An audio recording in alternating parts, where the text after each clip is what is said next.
दोस्तों आज की मूवी आयरन मैन की सीरीज की सबसे इंटेंस मूवी है। आपको जबरदस्त एक्साइटमेंट होने वाली है, इसलिए वीडियो को पूरा देखें। और आजकल मेरे वीडियोस पे बहुत कम व्यूज आ रहे हैं, जबकि एक वीडियो बनाने में पूरे 2 दिन की मेहनत लग जाती है। तो शांति से वीडियो को लाइक करें और सब्सक्राइब करना ना भूलें। फटाक से मैं वीडियो की स्टार्टिंग करती हूँ। मूवी की स्टार्टिंग 1999 की साइंस कॉन्फ्रेंस से होती है। यहाँ अपनी बॉडीगार्ड हैप्पी के साथ टोनी भी आया हुआ है। कॉन्फ्रेंस में सब टोनी से मिलने के लिए उतावले हैं, लेकिन टोनी एक यंग साइंटिस्ट माया हैंसन के साथ है और उसे फ्लर्ट करने में थोड़ा बिजी है। माया ने एक्सट्रीमिस्ट नाम की एक टेक्निक खोजी है जो कि किसी भी जीव के टूटे या कटे अंगों को सेकंड्स में रीजनरेट कर सकती है, यहाँ तक कि दिमाग में घुसकर किसी भी बीमारी को ठीक कर सकती है। तभी एक डिसेबल आदमी कीलियन उन दोनों के पास आता है। उसे माया के रिसर्च के बारे में पता है। कीलियन टोनी और माया को अपनी कंपनी एडवांस आइडिया मैकेनिक्स में शामिल होने का ऑफर देता है, लेकिन टोनी उसे झांसा देकर माया के साथ न्यू ईयर सेलिब्रेट करने के लिए अपने बेडरूम में चला जाता है। अब मूवी 2012 में शिफ्ट होती है। न्यूयॉर्क में एलियन अटैक वाले इंसिडेंट को हुए 7 महीने बीत चुके हैं, जिसको आपने एवेंजर मूवी में देखा होगा। टोनी अब एक नया और एडवांस कवच बना रहा है, जिसे टोनी का सॉफ्टवेयर यानी कि वर्चुअल असिस्टेंट जार्विस अपने आप चला सकता है। ट्रायल में इस कवच के सारे हिस्से उड़कर टोनी के पास आ जाते हैं और कवच कंप्लीट हो जाता है। लेकिन टोनी आजकल ट्रॉमा से जूझ रहा है, इसलिए उसे कई दिनों से नींद नहीं आती। इधर टीवी पर टेररिस्ट मंडारन को दिखाया जा रहा है। पूरा अमेरिका मंडारन की धमकियों से डरा हुआ है। उसे खोजने के लिए अमेरिकी सरकार लगी हुई है। इसके लिए वो रोड्स यानी कि वॉरर मशीन को भी लगाते हैं, जिसे नया नाम आयरन पेट्रियट दिया गया है। नेक्स्ट सीन में टोनी और रोड्स एक क्लब में बैठे, तभी टोनी को पैनिक अटैक आ जाता है। अपने आप को बचाने के लिए टोनी बाहर पब्लिक डिस्प्ले में लगे एक आयरन मैन कवच को पहनकर उड़ जाता है। इधर टोनी की गर्लफ्रेंड और स्टार्क इंडस्ट्रीज की सीईओ पेपर पॉट्स से मिलने के लिए कीलियन आता है। तभी पॉट्स और कीलियन एक साथ काम किया करते थे और कीलियन तब उसे पसंद किया करता था। कीलियन की डिसेबिलिटी अब ठीक हो चुकी है। कीलियन पॉट्स को अपनी टेक्निक एक्सट्रीमिस्ट को दिखाता है, जिससे वो अपने ही दिमाग को उसके सामने डिस्प्ले करता है। वो बताता है कि इससे किसी भी इंसान की पावर बढ़ाई जा सकती है।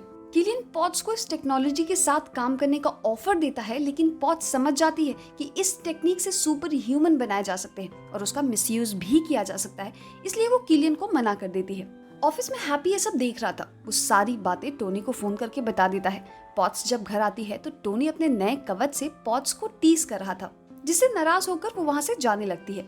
टोनी उसे सॉरी बोलकर अपना प्यार जताता है और बताता है कि आजकल मैं बहुत परेशान रहता हूँ। पॉट्स उसे माफ कर देती है, लेकिन रात में सोते टाइम टोनी को डरावने सपने आने लगते हैं। उसके डर की वजह से उसका कवच अपने आप टोनी के बेडरूम में चला आता है, जिसे देखकर पॉट्स डर जाती है।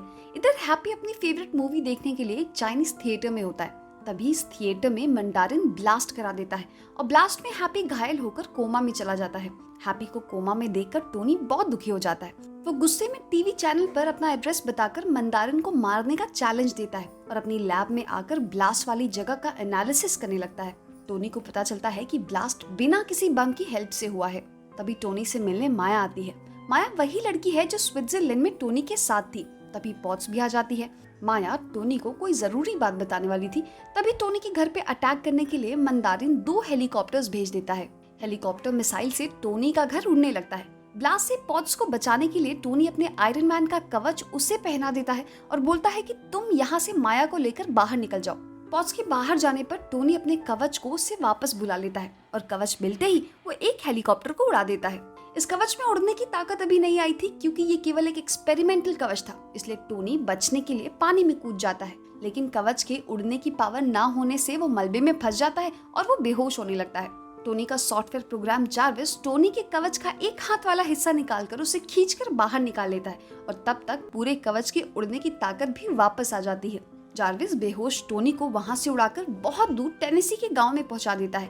तभी टोनी को होश आता है। टोनी की कवच की पावर तब तक खत्म हो जाती है और पावर खत्म होने से जार्विस भी डीएक्टिवेट हो जाता है। अब टोनी यहाँ अकेला पड़ जाता है। इधर पॉट्स और पूरे अमेरिका को लग रहा है कि आयरन मैन मर चुका है। तभी पॉट्स को आयरन मैन का सीक्रेट मैसेज मिलता है कि वो जिंदा है, लेकिन आगे कीलियन माया की हेल्प से पॉट्स को किडनैप कर लेता है। माया भी कीलियन के साथ मिली हुई है। टोनी अपने कवच को खींचकर पास के एक घर तक पहुंचाता है।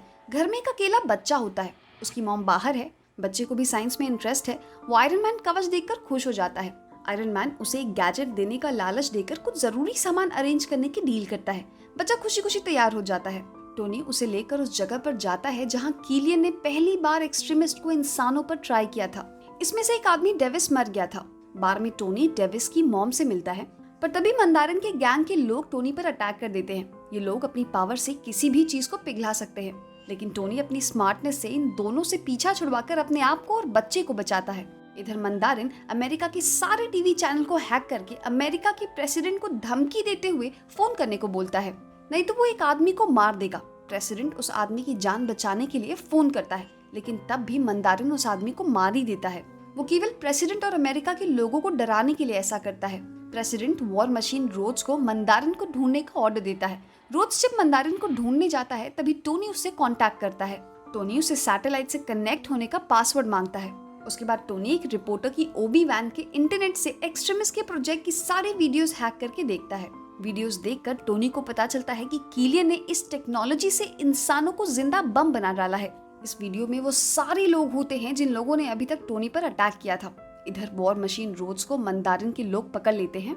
टोनी बच्चे की हेल्प से मंदारिन का पता कर लेता है कि मंदारिन मियामी में है, लेकिन क्योंकि उसका मार्क 42 यानी कि उसका कवच चार्ज नहीं हो पा रहा था और बिना अपने कवच के वो कुछ नहीं कर सकता है, ये सोचकर उसको फिर से पैनिक अटैक आने लगता है। लेकिन वो बच्चा उसे हौसला देता है। अब टोनी कुछ देसी जुगाड़ करके कवच को चार्ज करने के लिए लगाता है और उसके बाद मंदारिन को पकड़ने के लिए मियामी पहुंचता है। टोनी मंदारिन को पकड़ भी लेता है, लेकिन बाद में पता चलता है कि वो तो केवल एक एक्टर है जिसका नाम ट्रेवर स्लेटरी है, जिसे आपने शांग-ची में देखा होगा। ट्रेवर अपनी एक्टिंग वाली बात बता ही रहा था कि मंदारिन का आदमी आकर टोनी को मारकर बेहोश कर देता है। होश आने पर वो अपने आप को बंधा हुआ पाता है। माया उसके सामने बैठी होती है। माया उसे एक्सट्रीमिस्ट के अपने रिसर्च में हेल्प करने का सौदा करती है, लेकिन टोनी उल्टा माया का जमीर जगाने की कोशिश करता है।